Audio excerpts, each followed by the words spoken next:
Nagpa-Thanksgiving na ang Star Cinema dahil isang certified box office hit ang pelikulang My Love Will Make You Disappear na pinagbibidahan ni Kim Chiu at Paolo Abilino.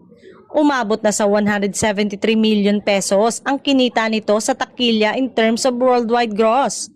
Malaking bagay rin na suportado ang romcom ng mga fans na nag-sponsor ng black screening nito kaya masasabing resounding success ito. Nagpasalamat naman ang Kim Pao sa mga suporta ng kanilang movie.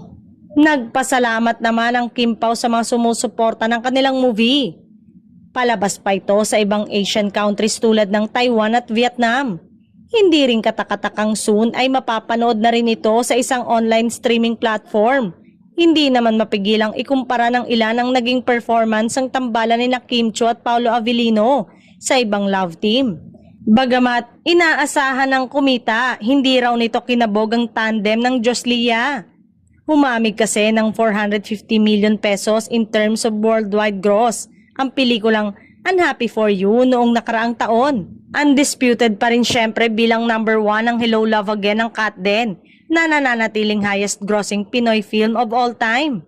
May mga nag-opinyon pang malaking bagay raw na dating magjowa sina Joshua at Julia.